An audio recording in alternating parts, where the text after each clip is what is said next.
Okay, good morning, everybody. I'm Chang Wen-shin, the director of the Asan Nuclear Power and Technology Center.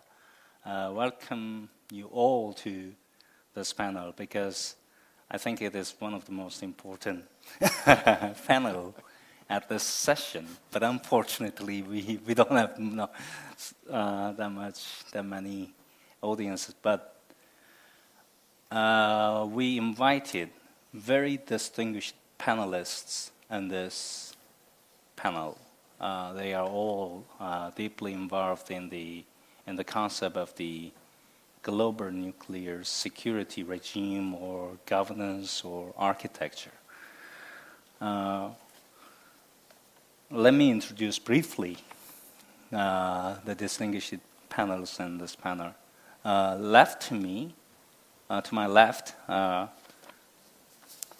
Ambassador Kenneth Brill.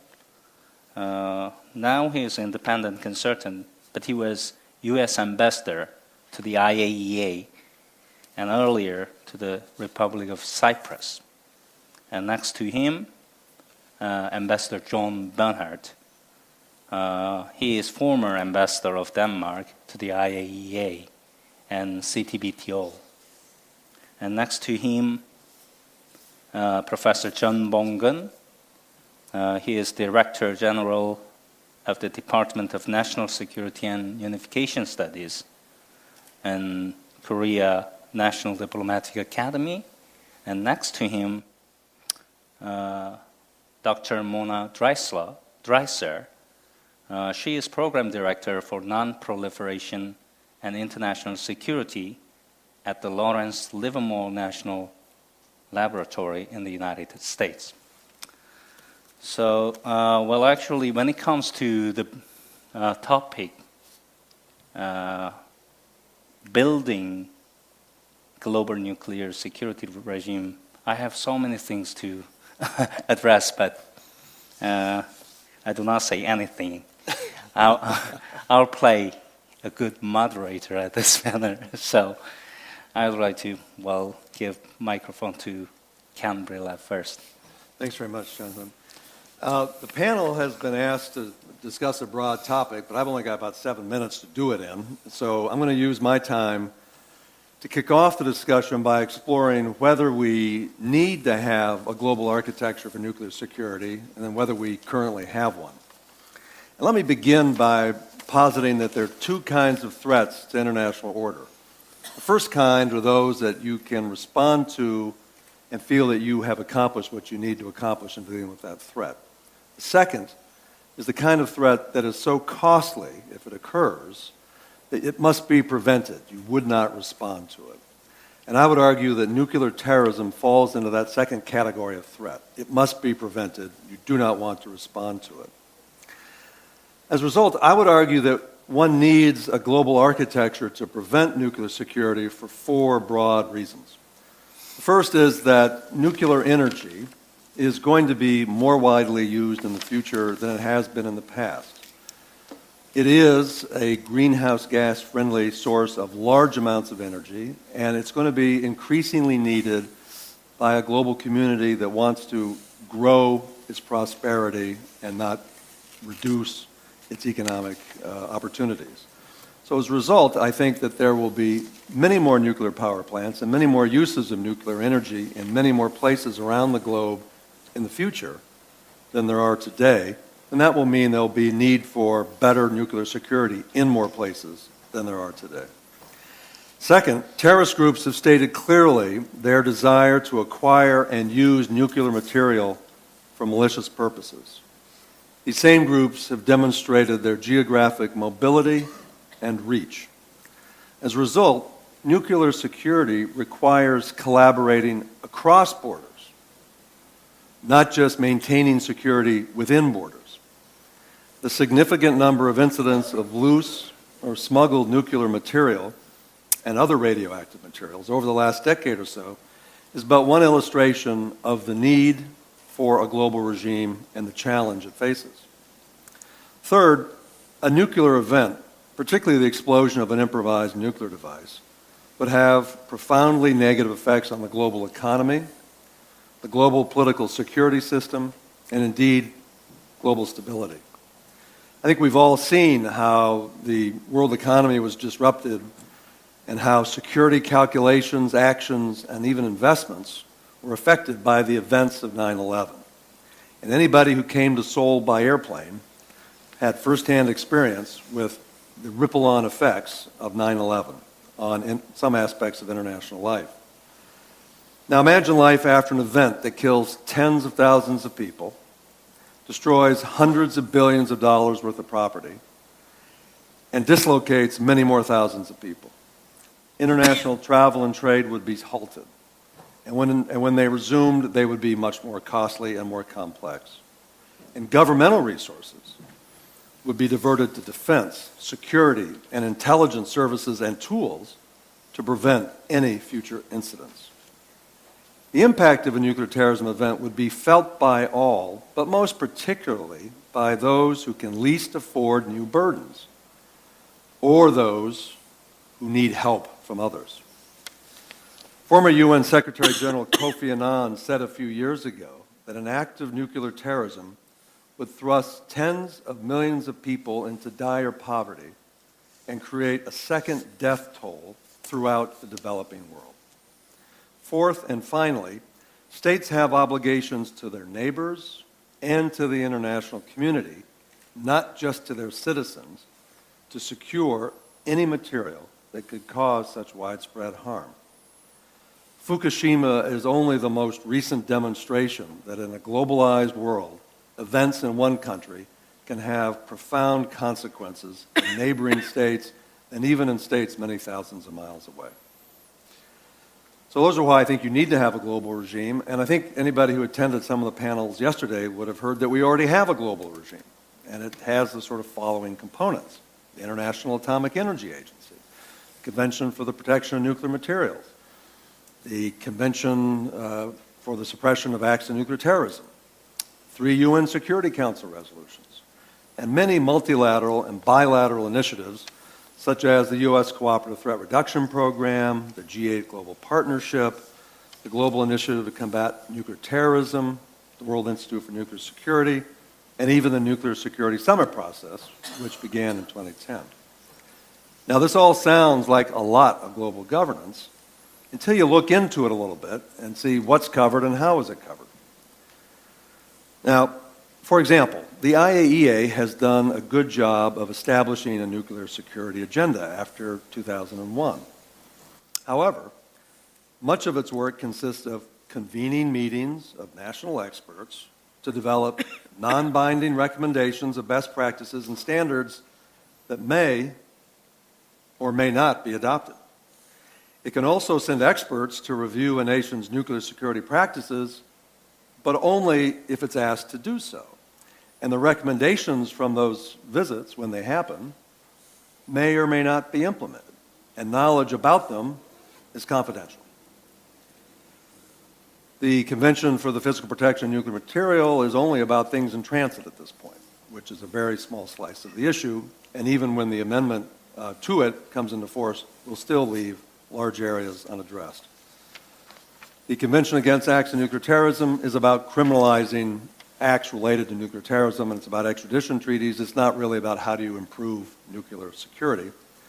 UN Security Council resolutions, the same thing. They address policy issues. They are very useful, but they don't really address nuclear security, operations, and making things secure in an operational context. And all the multilateral international initiatives, such as the G8 Global Partnership and the Nuclear Security Summit process, undertake important work. There's no doubt about that. But they are focused on voluntary actions by participating states. They are not designed to develop a global system to ensure nuclear security. As a result, I would argue there's a mismatch between the consequences of malicious use of radioactive and nuclear materials and the global effort to prevent such misuse. The current so-called regime has no binding standards, no assessment or transparency process for judging how states are doing and meeting their responsibilities in these areas. And as the Nuclear Security Summit process runs out of steam, and we heard yesterday, arguments for making 2014 the last summit, there's no long-term mechanism or process for providing political oversight on this issue or necessary adjustments to governance. A CFR study in the not-too-distant past on the nuclear security regime noted that the critical challenge, CFR, the Council on Foreign Relations, the American Council on Foreign Relations study, said that the critical challenge facing the international community is how to set effective global nuclear security standards and ensure they are met. That's a challenging goal, but it's a necessary one. Some say trying to do more is not practical, or some have even said it's like chasing rainbows. But as the American jurist Louis Brandeis reminded us many years ago, most of the things that are worth doing in the world have been declared impossible until they were done. With that closing thought, let me turn to my colleagues to take the discussion forward. Okay, thank you very much, Ambassador Brill. Well, actually, he explained to you why global regime is so necessary in the field of nuclear security, and he pointed out the weaknesses of this of the current global nuclear security regime. Ambassador John Bernhardt, considering these weaknesses of the current nuclear security regime very seriously, could you tell me something about how to fill the gaps and how to cure this kind of weaknesses of the current global nuclear security regime? With pleasure. Thank you. Yeah, I agree with the description we just heard from Ken, and in my presentation I'll focus on what I see as necessary prerequisites for and elements in a strengthening of the global system. I think politically the first hurdle to address is the traditional concept of national sovereignty and its often very restrictive impact on the readiness of states to enter into binding international agreements. Nuclear security traditionally is linked to strong national interests and institutions, to intelligence and strict confidentiality, and the current nuclear security regime is therefore nationally focused, with rather few and limited international commitments, as Ken has described. If we imagine that a major nuclear terrorism act with international implications had taken place yesterday, what would governments today wish they had done? And how would public opinion react? There's not much doubt that in that situation, governments would wish that they had done a lot more to establish a balance between the national sovereignty considerations and international responsibility and cooperation. It would be difficult to explain why a risk which has been known for decades and which has been growing and is growing had not been taken more seriously. I think somewhat similar questions have come up in the cases of Chernobyl and Fukushima, and these events were safety accidents, an area where governance is already considerably more developed than in nuclear security. And for example, we have there the Convention on Nuclear Safety. This difference is not logical, because terrorists might very well create the same threatening situations as may be provoked by a pure accident or a natural disaster. And besides, terrorists do not need to attack a nuclear installation. Access to nuclear or other radioactive materials could suffice. Some progress, of course, has been achieved during the last decades, and more can and should be done within the existing structure of international instruments and processes. But much more is needed in order to achieve a level of security which corresponds to the actual threat. So I see it as necessary to start with that the growing consciousness of states about the importance and urgency of this matter must be transformed into international arrangements, which to some degree will have to affect traditional sovereignty considerations.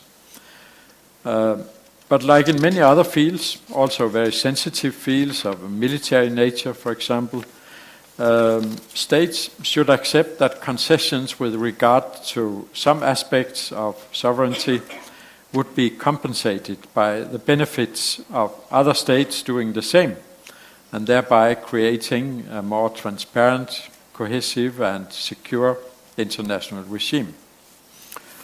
Another general prerequisite of importance in this field, I think, is universal participation. It has been and is valuable that groups of like-minded states take the lead, as in the Nuclear Security Summit process and elsewhere, but in the long term, this is not sufficient to agree on a more effective implementation and stronger commitments if it happens only within a restricted group of states. A universal threat, as we are talking about here, should be dealt with at the universal level. There are, of course, various ways to achieve this end goal of a stronger universal regime, also to continue working within the current structures and processes. Some progress can still be reached in this way, but I think that the most efficient way is to try to move towards an international universal framework convention, which should be based on existing international instruments, but which should also address the most obvious weaknesses of the current regime by adding the elements which are required for establishing a solid treaty basis for the responsibility of states. And what could such a framework convention on nuclear security look like? I think it should base itself on the three key legally binding international instruments which we have already, the CPPNM and the amendment, the International Convention for the Suppression of Acts of Nuclear Terrorism, and UN Security Council Resolution 1540, supplemented by the other relevant international documents, mainly created within the IAEA. In addition, I think a framework convention should establish a set of common standards for national nuclear security regimes against which the performance of states could be measured by their own authorities and through international assessment standards. Of course, the standards have to come from somewhere. One possibility would be in a negotiation process to start working out standards, but the easiest way and the natural way, I think, would be to look at what we have already in the IAEA. And we have there the so-called IAEA Nuclear Security Fundamentals, which lists the objective and essential elements of a state's nuclear security regime. In their present form, they are not legally binding, but they are the result of extensive discussions among IAEA member states and may therefore largely be seen as consensus provisions, which I think would be rather easy to insert in or attach to a framework convention. It should still be clear that the responsibility for the implementation of a comprehensive international regime rests entirely with states. But it should also highlight the obligation of states to their own citizens as well as to the international community to ensure the security of nuclear and other radioactive materials according to some common standards. It's of course also very important to promote confidence nationally and internationally about how you implement the obligations. And I think assurances which just are words in the way of statements, declarations, and so on, are not sufficient. It's not enough to say, I can assure you that everything is okay and in order. I think transparency and assessment mechanisms should be introduced as new and essential elements of a security regime which could really make the foundation for confidence in the regimes. At the national level, states should regularly assess the effectiveness of their security regime. Some, no doubt, already do it. But then it should be supplemented by summary reports on the results of these assessments, which were somehow dealt with at the international level, through assessment mechanisms to be developed by states and the IAEA, while of course the confidentiality of sensitive information would still be maintained. There should be provisions also about various forms of cooperation, assistance, and exchange of information. And another important and no doubt controversial question is the scope of a framework convention. Should it apply only to civil nuclear materials or also to non-civil nuclear materials? I think that to make it really effective, it should cover all nuclear materials, irrespective of their location and use. But realistically, I think we would have to foresee that assessment mechanisms applied to civil materials would not be possible to apply them to non-civil materials. There would have to be developed other assessment mechanisms for those materials. If we had a framework convention like this, I think the central organ in this convention would be meetings of the Conference of State Parties. That would be a forum for both assessments of the national reports, for exchange of information, and for discussions of the gaps which would still continue to exist and to come up. These meetings then could serve both as a tool for effective implementation of existing obligations, but it could also be a dynamic factor as to identifying weaknesses and gaps and to address them by adopting the necessary amendments. Of course, a framework convention might well and will probably end up looking different from what I have just suggested here, but I think in any case a truly effective international governance instrument would ideally have to include elements like common standards, transparency and cooperation, an assessment mechanism, and a permanent follow-up body like the Conference of State Parties. And of course the IAEA should play an important part both in the elaboration of such a convention and in its administration. For example, it would be natural that the Secretariat for meetings of the Conference of State Parties should be provided by the IAEA. It will take time before broad acceptance of the idea of a framework convention is achieved, and before a convention text is negotiated, adopted, and implemented. But some first constructive steps in that direction could be expression of support for the idea at the IAEA Nuclear Security Conference this summer and at the next Nuclear Security Summit in 2014.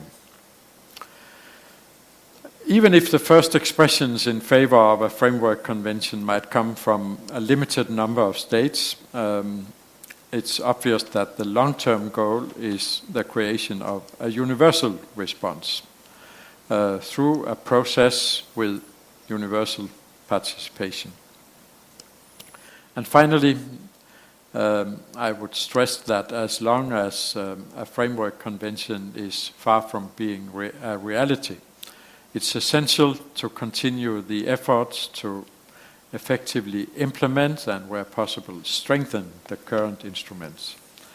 This will not counteract efforts to create a framework convention. It could, on the contrary, contribute to achieve the end goal, which is a unified and comprehensive nuclear security architecture at the global level. Thank you very much, Ambassador. Well, actually, he pointed out the significance of the framework and comprehensive approaches to the, in order to strengthen the current global regimes, and pointing out the necessity of the framework convention. He mentioned lots of strategic movements as well as the overall opposition to the movement of the campaign for framework convention as well. Anyway, I think he pointed out very important campaign with regard to framework convention. Next to him, Professor John Bonghan was actually, he was deeply involved in the preparation for the 2012 Seoul Nuclear Security Summit.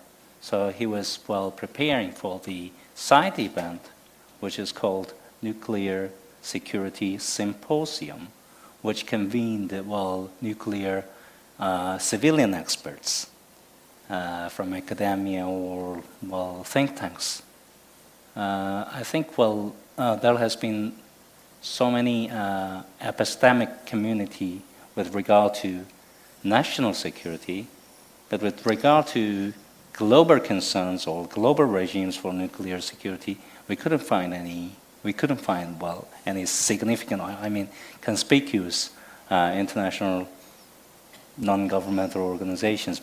Actually, NTI is one of the best organizations which have great outreach activities. However, Professor John will address some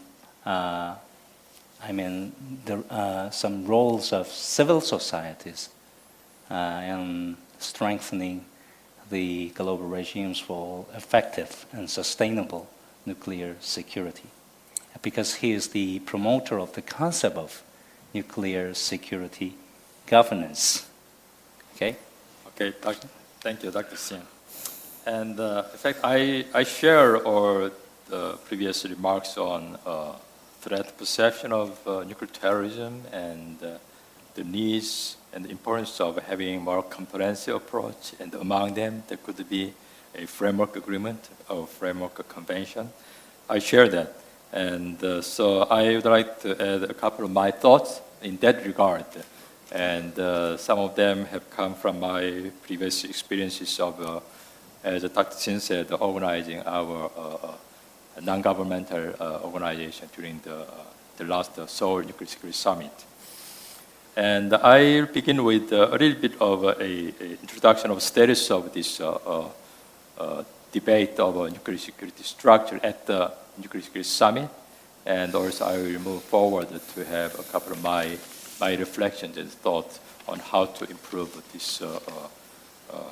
moving toward our common goals. In fact, strengthening global nuclear security architecture has been one of objectives of Nuclear Security Summit all the way. And the 2010 Washington Summit, the communique supports CPPNM or Nuclear Security Convention, UN Resolution, etc., as elements of a global nuclear security architecture. That is what they used, that terminology. And the Seoul Summit also raised the issue of global nuclear security architecture in the communique. And however, the current dialogue on the issue tends to settle with the current fragmented or sovereign-based and the somewhat stopgap approach. As a threat of nuclear and radiological terrorism are here to stay, we need a more effective and comprehensive and preventive approach, as has been raised already here by ambassadors. One of the innovative ideas to strengthen this structure is to adopt a nuclear security framework agreement. But however, this possibility could be challenged, and while we are agreeing on that common goal. But however, we can see the need for that when in other places. For example, in Nuclear Security Summit in Seoul, states agreed to make a national legislation implementation kit on nuclear security. The need for such a national implementation kit at the state level tells why we need a framework agreement at the international level. Many countries who are obliged to implement and abide by all these many pieces of nuclear security instrument, they are puzzled, what to follow and where is what. So at that national legislation implementation kit emphasized that we need to consolidate the pieces of nuclear security measures from diverse nuclear security instruments, both binding and non-binding. Therefore, we could begin with drafting a agreed framework. It could be at the very beginning, it could be more of a political statement because a legally binding could be extremely difficult to be adopted. And that this kind of agreed framework could be supported by the Nuclear Security Summit or UN Security Council. And in order to have a universalized agreement with the nuclear security standards and implementation and review mechanism, we may need a monumental and cooperative work among many stakeholder states and the non-state actors. In this process, we can utilize a couple of processes. For example, Nuclear Security Summit process could be one, but unfortunately, we may not, we don't know yet the future of Nuclear Security Summit. And also, policy community people could also rally their support for this endeavor. For example, the Nuclear Security Governance Experts Group that many of these nuclear security experts are joining at the moment, that's working under the also leadership of a few institutes, including ASAN, could be another major vehicle for this effort. In this context, also I would like to raise and emphasize the global governance approach here.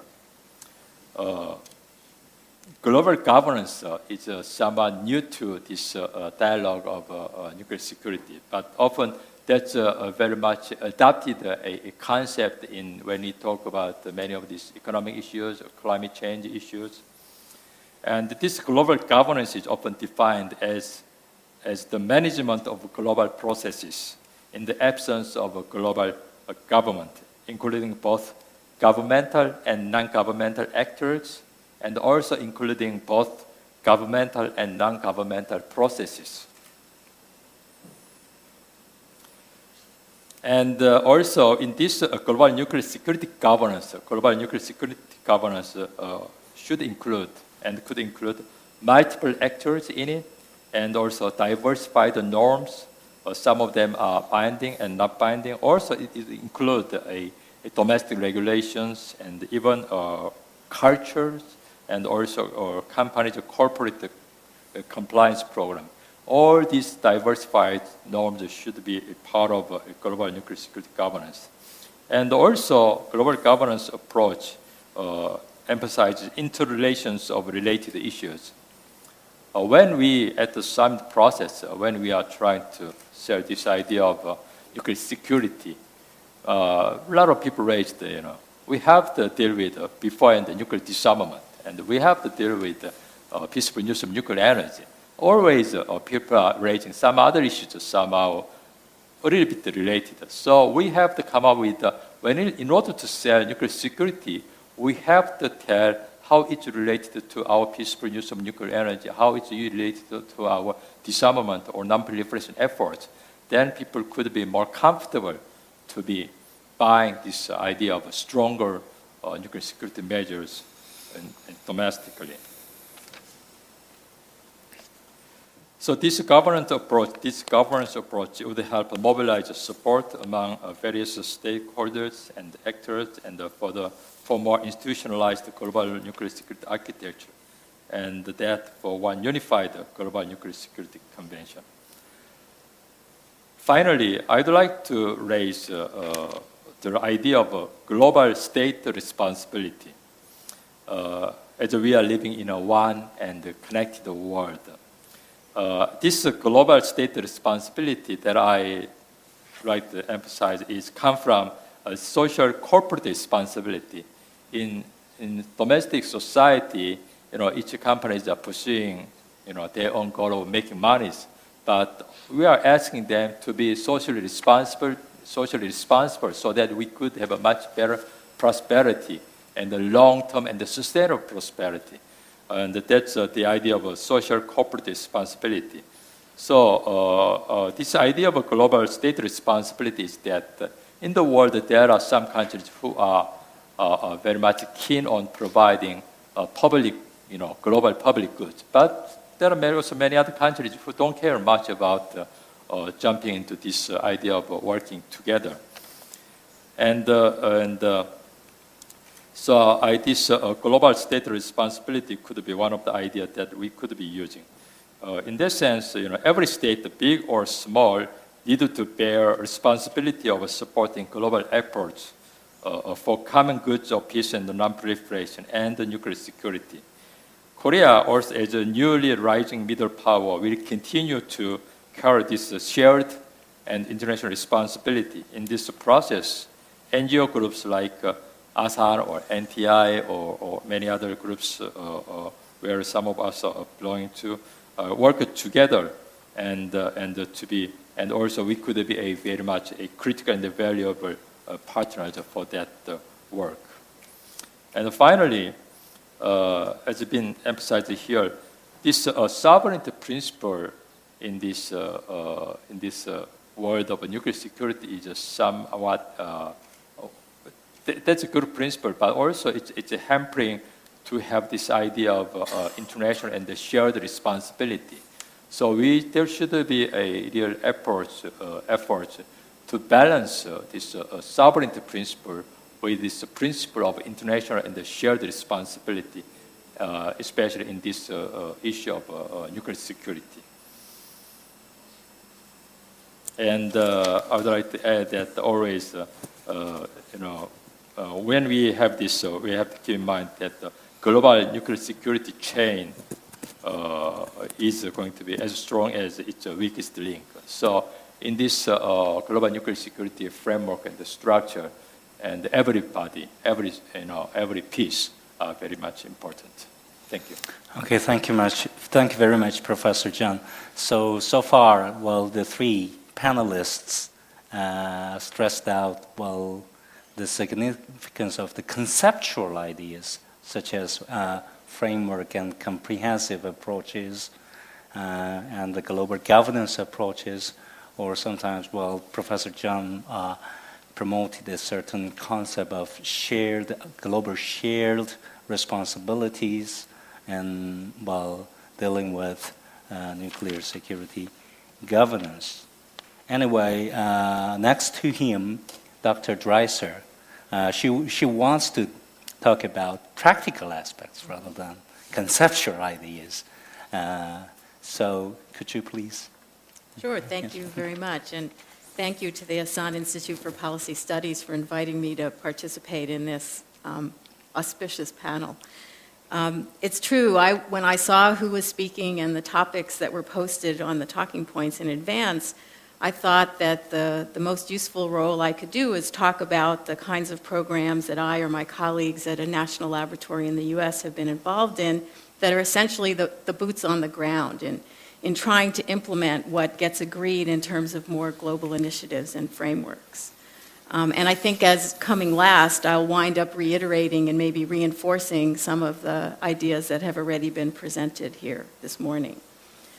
As you know, the elements needed to maintain an effective global nuclear security architecture and also a sustainable one are governance, as you've heard a lot about today, capability at a state level or regional level, and having a security culture that's sustainable and goes on into the future. I think you've heard about all the different diverse agreements, initiatives, conventions, efforts, resolutions that have been made to try to get a global architecture that have left certain gaps as have been noted. There's no doubt that legally binding requirements, perhaps in a global framework as has been described, with the appropriate level of transparency that will allow there to be a judgment of compliance would go a long way towards strengthening global security. During yesterday's panel discussions, it was pointed out that we need very much to look for practical solutions. We need to look for ways to provide international assurances, as you've heard, and also looking at ways for enforcement mechanisms if we actually do have legally binding requirements. One of the real challenges would be to account for the varying national and regional risks and vulnerabilities when designing such a system. And where possible, we need to look at where there are synergies with safety and possibly safeguards so that those synergies could be exploited or at least managed because, as we know, resources are limited.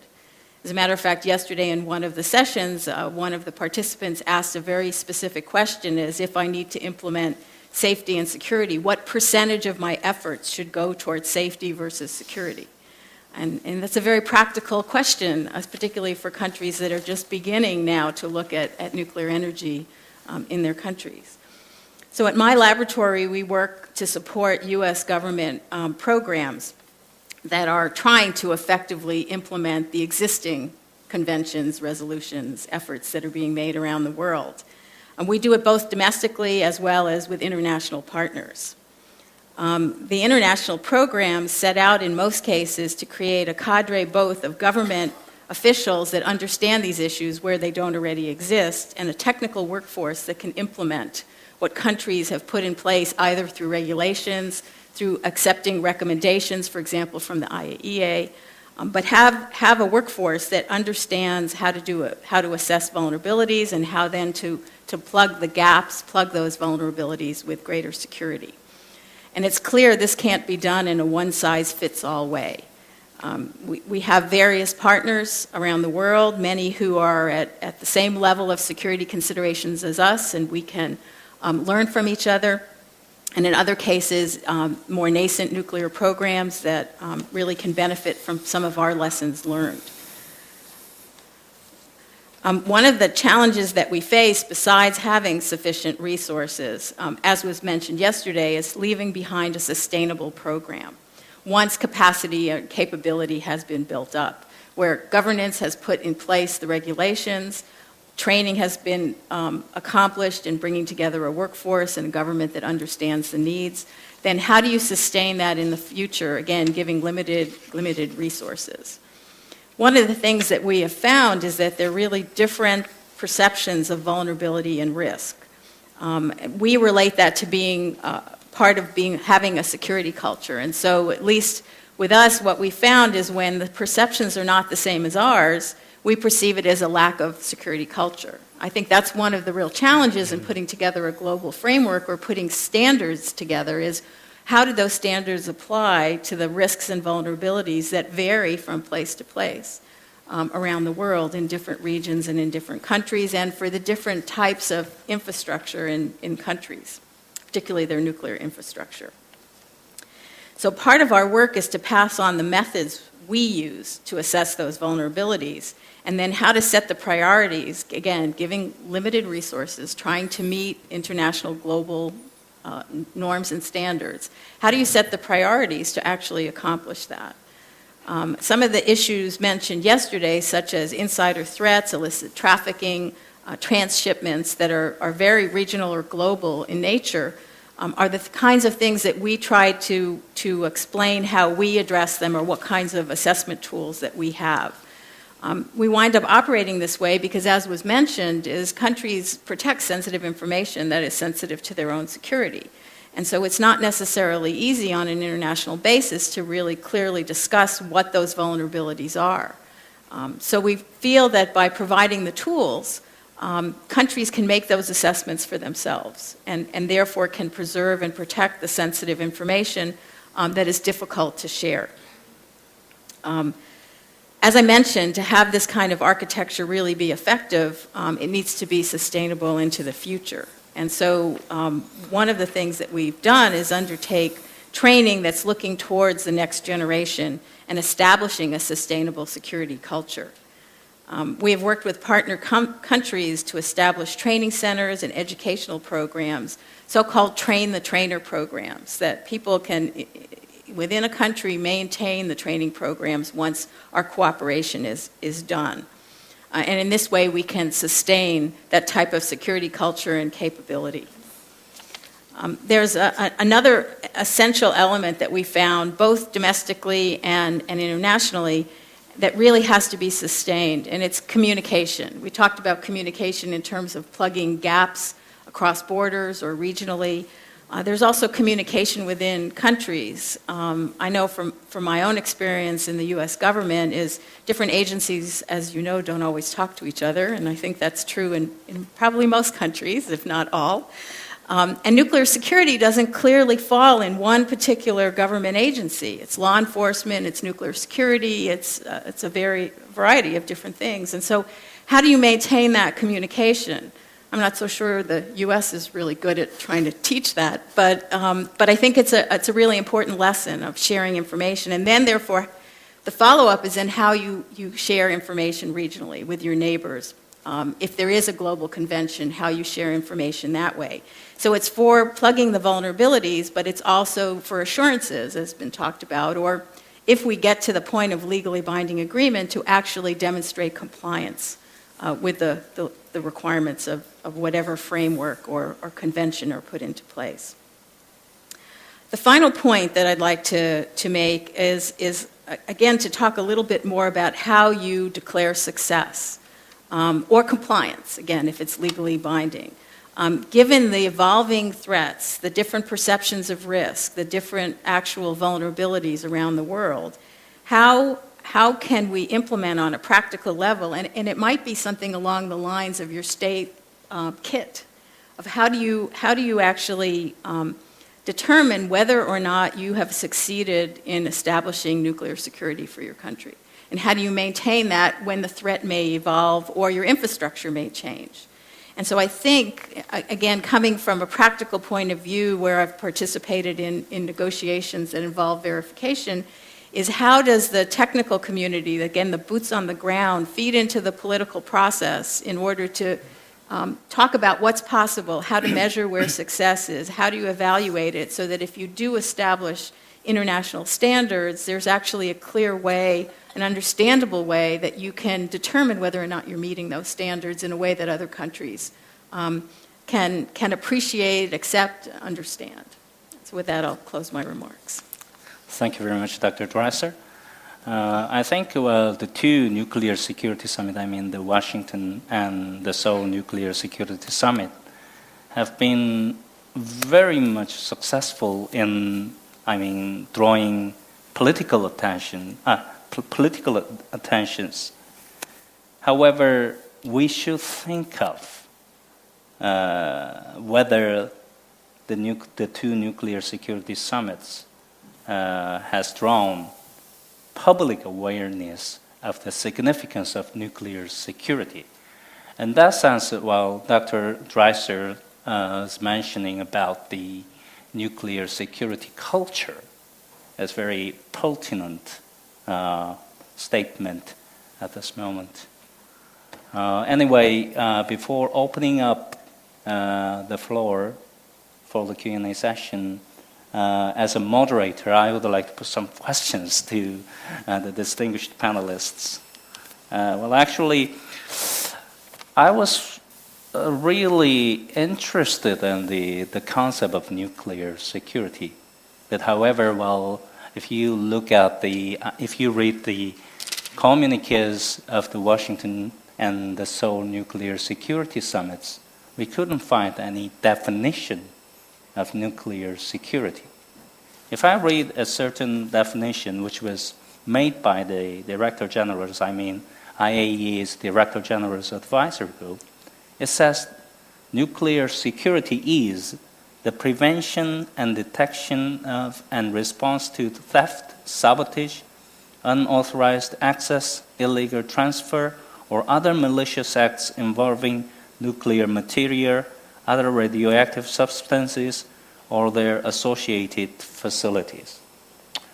This sounds, well, the definition is too focused on the physical protection of nuclear and radiological materials. I couldn't find any elements of nuclear terrorism in the definition of nuclear security, even though it deals with malicious acts. But, well, nuclear terrorism has its own purpose in their act. So do you think this kind of definition is sufficient for the current, you mentioned Framework Convention or other conceptual ideas. Do you think it is sufficient for your ideas? I think legally it is sufficient because if you describe the dangers like this, then I think the malicious acts, they may have a certain purpose, and if it's terrorism, which is probably the most probable act of this kind, then it has a certain purpose from a terrorist viewpoint. But anyway, the acts would be the same, whatever the purpose might be. Mm-hmm. And experience from many other international negotiations, I think, is that once you start dealing with concepts like terrorism, or what terrorism, which some countries might question, is this a liberation movement or liberation war, and so on, then you get into trouble. So a more technical definition, I think, is easier to go along with. Yes. Okay.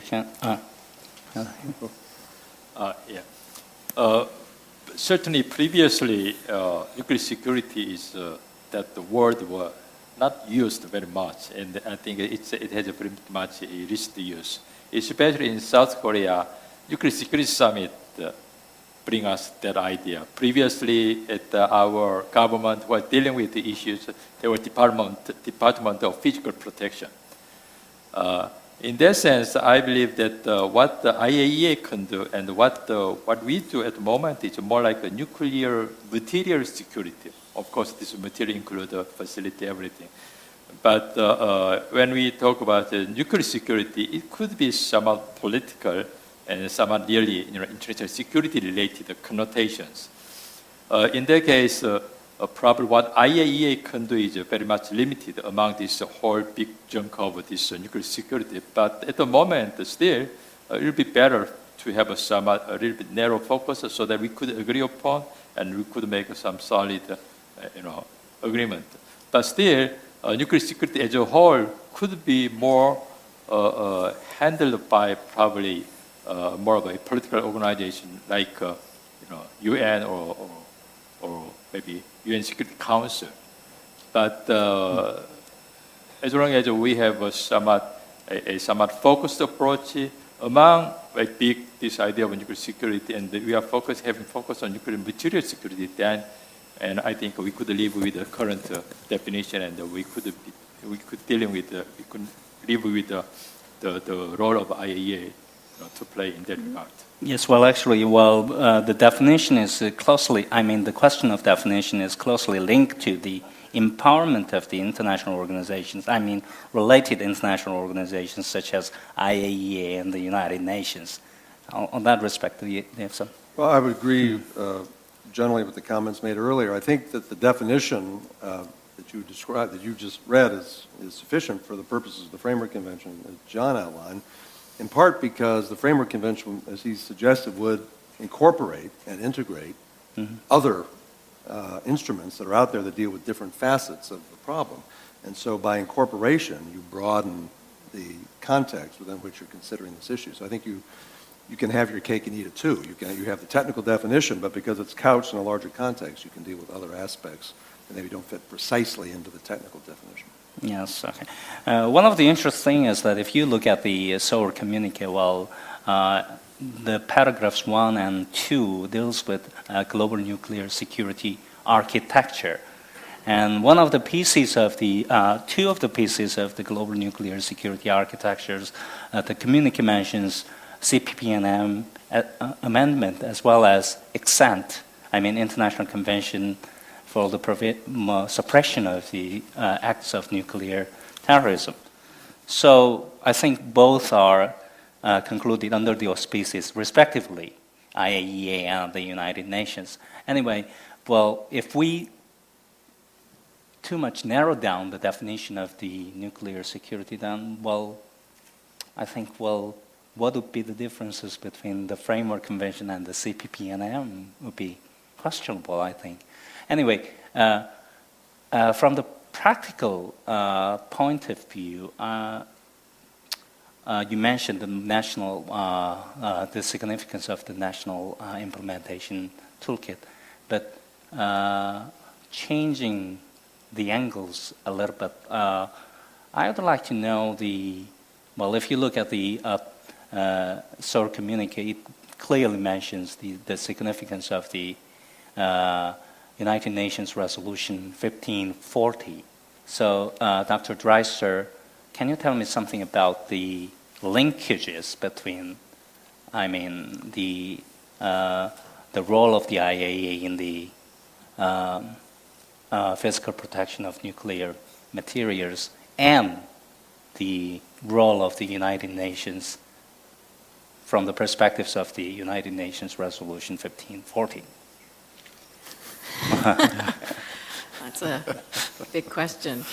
I guess from a practical point of view, if 1540 is requiring countries to have in place not only nuclear but chemical, biological weapons of mass destruction, potential materials under security and control, the efforts that would be made by the IAEA or other initiatives or conventions would help towards that. 1540 is not legally binding, and I would argue is not necessarily resourced sufficiently to really do enough about it. But I'm not sure that I'm the right person to answer this question, because again, my experience is more where there is a need and a partnership already established, we go and try to help based on the IAEA recommendations or on established recommendations to meet those.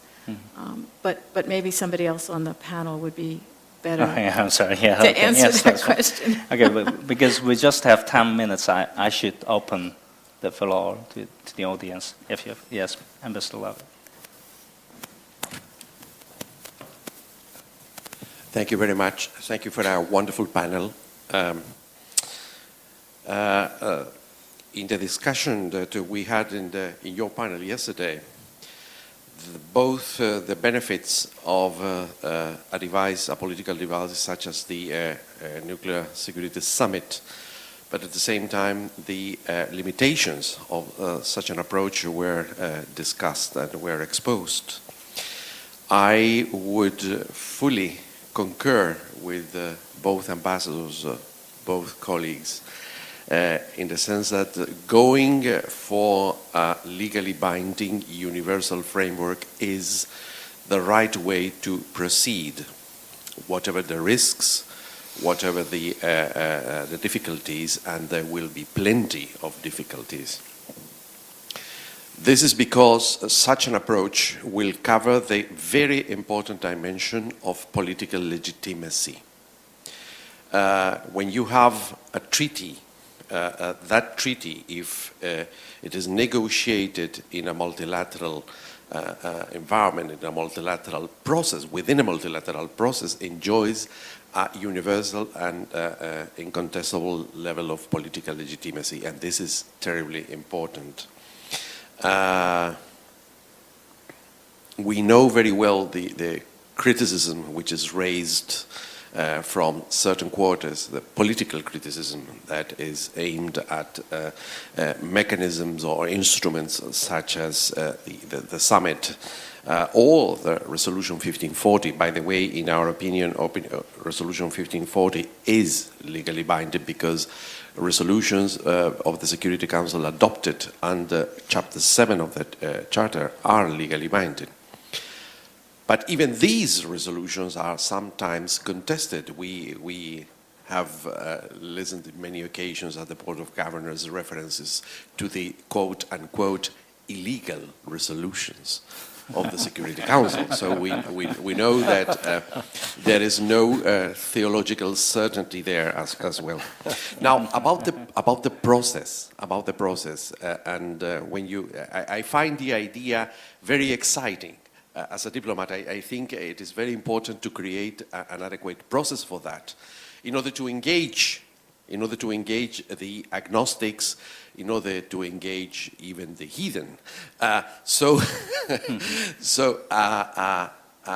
What do you think would be a good way to proceed?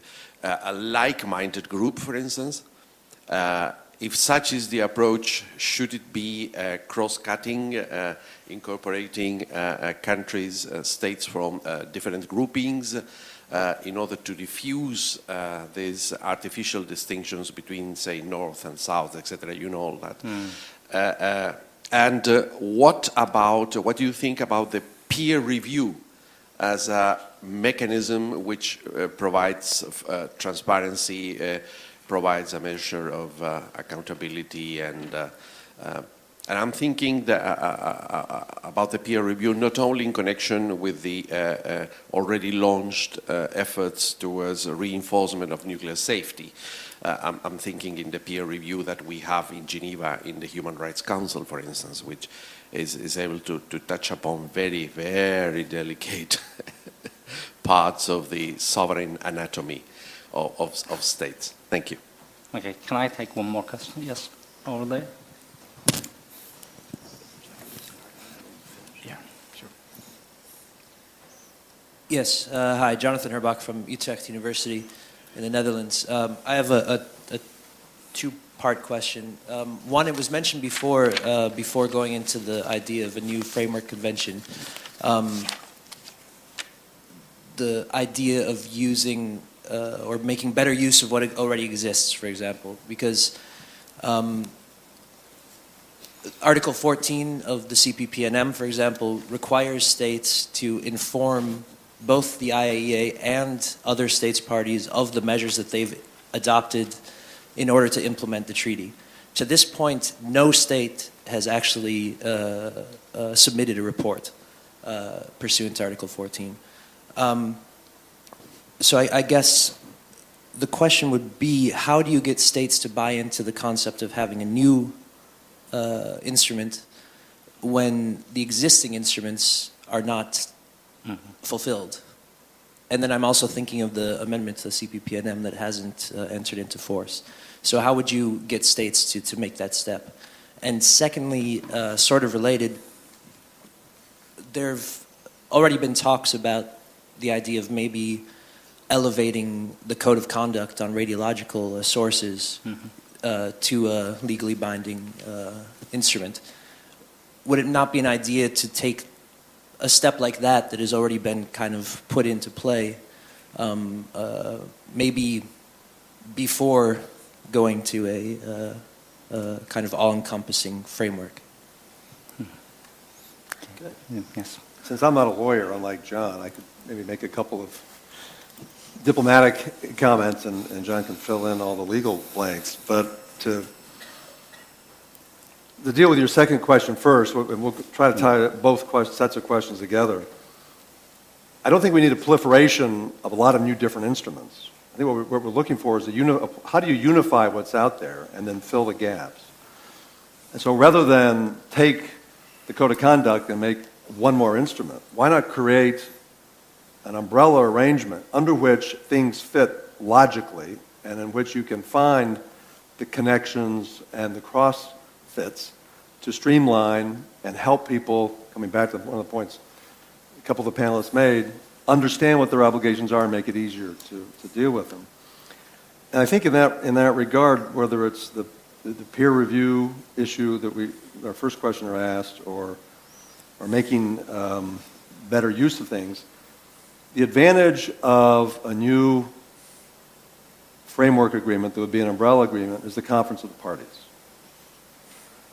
which becomes the successor to the NSS process, in essence. It becomes a standing operation that will meet as the conference of parties decides periodically to provide broad overview, to deal with issues such as peer review. That would be the mechanism in which the peer review would take place. And there are lots of, or at least several examples of where this happens in other fora and treaties.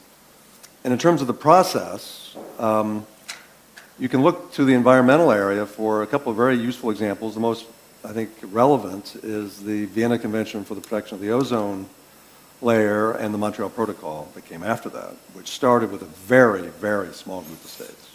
And frankly, it wasn't representative. But it was people who understood the science, were concerned about it, and whose industries produced most of the problem gases. They began this process, and it is now the most widely adhered to environmental treaty extent. And I think you've got the NSS process, you've got a lot of people who have bought into this issue and have understood that this is a significant issue from all regions, from the developed and the developing world, including NAM membership. That would be a logical place to launch the negotiating process. The NSS can't negotiate this, it's going to take some time. But what you could have is the Nuclear Security Summit in 2014 launch a process so that by 2020 you would have entry into force of a new framework convention that would be the unifying document for this regime. Okay, thank you very much. Yes. Yeah, I think Ken covered most of the questions, but I would just follow up on another question which was mentioned, that it could be an option also to have a comprehensive political declaration covering the same as our idea of a nuclear security convention.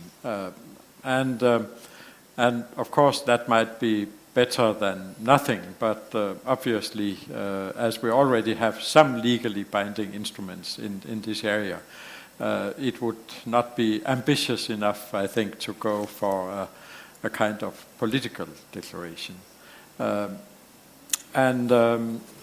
When hopefully we have some kind of start to a negotiation of a framework convention, then in principle I think it should be open to everybody who is interested in this idea. And the first signs of interest, if we are lucky, could be coming up at the IAEA conference this summer and at the next summit next year.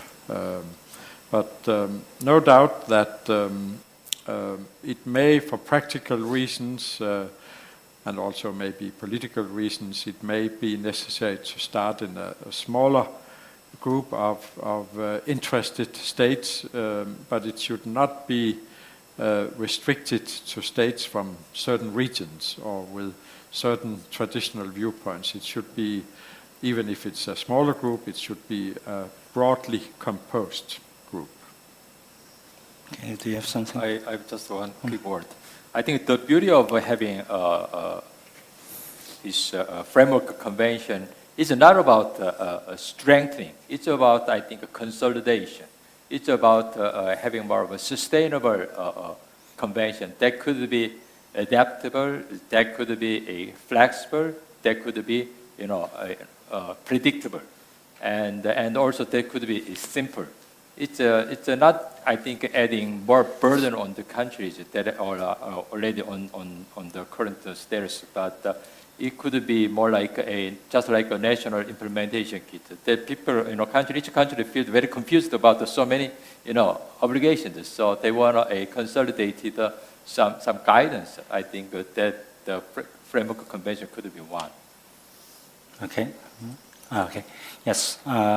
Before I conclude this panel, I would like to deal with some technical issues raised by the Jonathan Herberg.